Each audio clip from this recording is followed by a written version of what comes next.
Assalamualaikum. Welcome back to my YouTube channel. I hope all of you are fine and blessed. Alhamdulillah, I am very fine. Today our exercise is 1.6 and question number 1. This is very important on question exams point of view. इस question के 8 parts हैं। उन 8 के 8 parts को हमने इन दोनों method से solve करना है, the inversion matrix inversion method and the Cramer's rule, जिसमें क्रैमर्स रूल जो है ये मोस्ट इम्पॉर्टेंट है, बट पार्ट नंबर 1 जो है ये मैट्रिक्स इन्वर्जन मेथड ये भी इम्पॉर्टेंट है। इट मीन्स दैट हमारा जो एक लॉन्ग क्वेश्चन है 1.6 से वो पेट है, लाजमी आएगा। ठीक है, मोस्टली चांसेस होते हैं वो क्रैमर्स रूल से आए, लेकिन दोनों से मैट्रिक्स इन्वर्जन से भी आ सकता है। इसमें हमने 8 के 8 पार्ट्स को दोनों मेथड से सॉल्व करते हैं। तो पहले मैं सारे पार्ट्स को मैट्रिक्स इन्वर्जन मेथड से सॉल्व करूंगी, फिर हम अपनी जो है ना इन क्वेश्चंस को सॉल्व करेंगे द क्रैमर्स रूल्स के हिसाब से। फर्स्ट हम सॉल्व करेंगे मैट्रिक्स इन्वर्जन मेथड से। तो हमारा जो फर्स्ट पार्ट है उसकी तरफ चलते हैं। अपने टाइम को ज़ाया किए बगैर हम अपने क्वेश्चन के सॉल्यूशन की तरफ चलते हैं। बिस्मिल्लाहिर्रहमानिर्रहीम। हमारा जो फर्स्ट पार्ट है 2x - 2y = 4, 3x + 2y = 6, जो हमें लीनियर इक्वेशंस देनी है। हमने मैट्रिक्स इन्वर्जन मेथड के ज़रिए x और y की वैल्यू फाइंड करनी है, सॉल्यूशन सेट हमने फाइंड करना है। तो हम इनको चलते हैं, इनको सॉल्व करते हैं। पहले हम मैट्रिक्स इन्वर्जन मेथड से सॉल्व करेंगे, तो हम लिख देंगे ऊपर ना the matrix inversion method. It means that हम मैट्रिक्स की फॉर्म में लाके इनको सॉल्व करेंगे। ठीक है, मैट्रिक्स इन्वर्जन मेथड। तो हमने पहले क्या कर लेना है, हमने लिख लेना है इन मैट्रिक्स फॉर्म। हम सॉल्यूशन कर रहे हैं इन मैट्रिक्स फॉर्म। हमने इस वाली इक्वेशन को मैट्रिक्स के फॉर्म में लिख लेनी है, जिसमें हमने क्या करना है, जो कांस्टेंट वैल्यूज़ हैं उनको ऐसे लिख लेना है। ऊपर x के साथ क्या कांस्टेंट है 2, y के साथ है -2, और नीचे वाली 3 है, और ये है +2। इन कांस्टेंट को हम ले लेंगे एक ब्रैकेट की फॉर्म में। अगली ब्रैकेट में हम लिखेंगे वेरिएबल्स को, जो है x और y, और जो इक्वेशन की दूसरे साइड पे है उस इक्वेशन डाल के = डाल के 4 और 6 ले लेंगे। ऊपर 4 नीचे 6 नीचे 6। ये मेथड समझ आ गया होगा आपको। ठीक है, ये जो मेथड है बस आपने एक दफ़ा समझना है, सारे पार्ट्स बिल्कुल एक जैसे हैं। ठीक है, तो अब हमने क्या करना है, इनको सॉल्व करना है। तो हमने कर लिया लेट हमने क्या किया, इस वाली मैट्रिक्स को नाम दे दिया ए का खुद से। 2 - 2, 3 and 2। Maths is just about suppose, तो हमने यही सपोज किया ये क्या है, ए के बराबर है। इस वाली मैट्रिक्स को हमने नाम दे दिया एक्स का, x = x and y, और इस वाली वैल्यू को हमने नाम दे दिया है b का, विच इज़ 4 और 6। यहाँ तक ये 3 बातें हैं इन मैट्रिक्स फॉर्म। मैट्रिक्स में लिख लिया, फिर हमने ये लेट कर लिया। अब हमें पता है कि जो मैट्रिक्स इन्वर्जन मेथड को सॉल्व करते हैं वो हम इस फॉर्मूले से करते हैं, ax = b के तहत। अब हमने क्या करना है, हमने x में से x और y की वैल्यू फाइंड करनी है। तो a यहाँ मल्टीप्लाई हो रहा है, इसको दूसरे साइड पे ले जाएंगे, तो हम इसको डिवाइड की फॉर्म में नहीं, हम इसको इन्वर्स की फॉर्म में ऐसे लिख लेंगे। Is that clear? और साथ ही हम इसको दे देंगे इक्वेशन नंबर 1 का नाम। क्यों? क्योंकि हमने इसमें क्या फाइंड करना है, a इन्वर्स। हमारे पास ये a दिया हुआ है, हमने इसका इन्वर्स फाइंड करना है। जब हमने ए इन्वर्स फाइंड करना है, हमें पता है ए इन्वर्स का फॉर्मूला होता है ए इन्वर्स = 1/a का determinant adjoint of A. Is that clear? अब हमने डिटर्मिनेंट फाइंड करना है, एडजॉइंट फाइंड करना है ए का, जो हमने वो लेट की थी।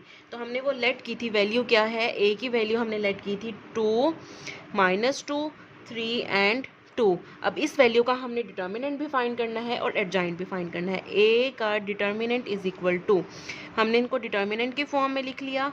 अब हमने क्या किया, इसका डिटर्मिनेंट फाइंड करने के लिए डायगोनल एलिमेंट्स को हमने मल्टीप्लाई कर दिया, दरमियान में माइनस का साइन, 3 × -2, और यहाँ पे हमने ये ब्रैकेट डाल दी। 2 2s are 4 plus minus minus plus का 6। इट मीन्स दैट ए का डिटर्मिनेंट किस चीज़ के बराबर आया है, 10 के बराबर आया है। ठीक है, अब हमने क्या फाइंड करना है, अब हमने क्या लिखना है, अब हमने यहाँ लिखना है कि जो डिटर्मिनेंट ऑफ ए है, the determinant of A is non singular matrix,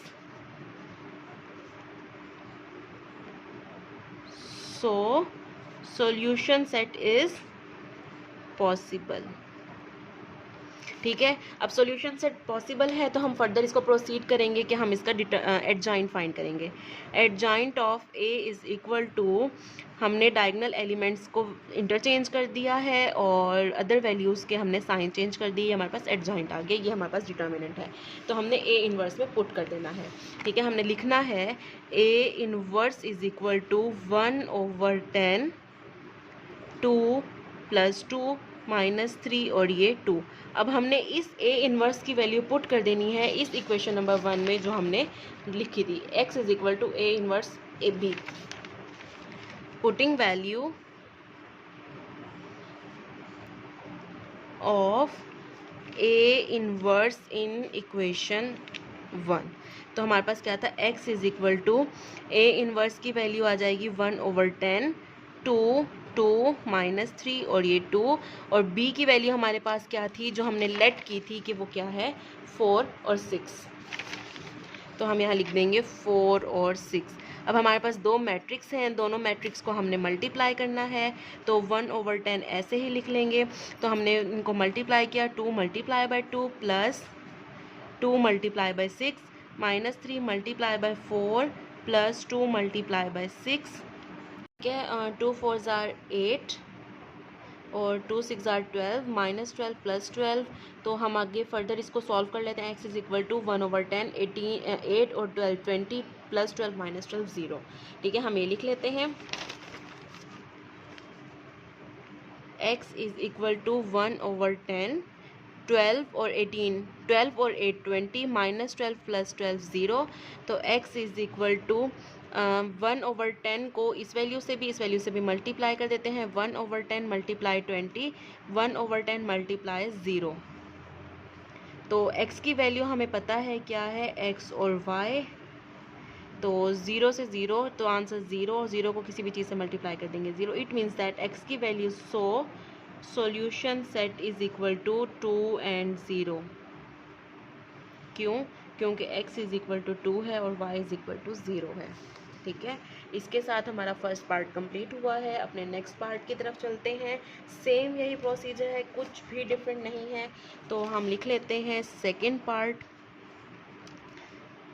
2x + y is equal to 3 6x + 5y is equal to 1। तो अगेन हम यहाँ लिख लेते हैं, हम इसको किस मेथड से सॉल्व कर रहे हैं, द मैट्रिक्स इन्वर्जन मेथड। तो हम लिख लेंगे इन मैट्रिक्स फॉर्म कि हम पहले इनको लिख लेते हैं मैट्रिक्स फॉर्म में, विच इज़ 2 और 2 और y के साथ कुछ नहीं है, इट मीन्स दैट इसके साथ 1 है, x के साथ 6 और 5 के साथ y के साथ 5, ये हो गया 1। फिर x और y लिख लेंगे हम, और साथ ही यहाँ लिख लेंगे 3 और 1। ठीक है, साथ ही हमने लेट कर लिया a इज़ इक्वल टू 2 1 6 और 5, और b इज़ इक्वल टू 3 और 1, b इज़ इक्वल टू ये, और x is equal to x और y। ठीक है, अब हमें पता है formula, as we know that ax is equal to b, x is equal to a inverse b। It means that हमने a इनवर्स क्या करना है, फाइंड करना है। a inverse is equal to 1/a adjoint of a। तो हमने a का determinant find करना है, हम 2 1 6 और 5। ठीक है, इसको डिटर्मिनेंट की फॉर्म में लिख लिया। अब इसको हमने सॉल्व किया, -1 × 6 और 2 5 = 10 -6 10 - 6 is equal to 4। It means that A का डिटर्मिनेंट क्या आ गया है हमारे पास 4। ठीक है, अब हमने क्या फाइंड करना है, एडजॉइंट ऑफ ए। तो एडजॉइंट ऑफ ए फाइंड करने के लिए हमने इस वैल्यू से अगर हम एडजॉइंट फाइंड करें तो ये आ जाता है 5 और 2 -1 और -6। ठीक है, अब इन दोनों वैल्यूज़ को हमने ए इनवर्स वाले फॉर्मूले में पुट कर देना है। ठीक है, तो जब हम पुट करेंगे तो हमारे पास आ जाएगा A inverse is equal to 1/4 और 5 -1 -6 और ये 2। अब इस ए इनवर्स वाली वैल्यू को हमने पुट कर देना है। Putting value of A inverse in equation 1, equation number 1 में हमने पुट कर देना, तो वो आ जाएगी x is equal to A inverse की वैल्यू है 1/4 5 - 6 - 1 एंड 2, और b की वैल्यू हमारे पास थी 3 एंड 1 जो हमने लेट की थी। ठीक है, अब यहाँ x की वैल्यू हम लिख सकते हैं x एंड y, और यहाँ लिख सकते हैं 1/4। ये हमारे पास दो ब्रैकेट्स आ गई हैं। ठीक है, दो मैट्रिक्स आ गई हैं। हम दो मैट्रिक्स को मल्टीप्लाई करेंगे, 5 × 3 प्लस 1 × -1 -6 × 3 प्लस 2 × 1 ब्रैकेट क्लोज, तो 1/4 आ जाएगा। 3 5 15 होता है, प्लस माइनस -1, और ये -18 प्लस का 2। ठीक है, इसके साथ ये हो जाएगा 1/4, 15 - 1 हो जाएगा 14, -18 प्लस 2 हो जाएगा -16। अब क्या है कि x और y इज़ इक्वल टू 1/4 और 14 और 16 था, मतलब हमने 1/4 को पहले 14 से मल्टीप्लाई करना है, 1/4 को मल्टीप्लाई कर देना है -16 के साथ। ठीक है, तो ये हो जाएगा 2 के टेबल पे इनको डिवाइड करते हैं, 2 2 ज़ार 4, 2 7 ज़ार 14, 4 1 ज़ार 4, 4 4 ज़ार 16। इट मीन्स दैट x और y इज़ इक्वल टू 7/2 और -4। ठीक है, क्या है 7/2 और -4। इसका मतलब क्या हुआ, x की वैल्यू है 7/2 और y की वैल्यू है -4। So solution set is equal to 7/2 और -4। ठीक है, इसके साथ हमारे दो पार्ट्स कंप्लीट हो गए हैं। अपनी नेक्स्ट वीडियो में नेक्स्ट पार्ट्स में मिलते हैं।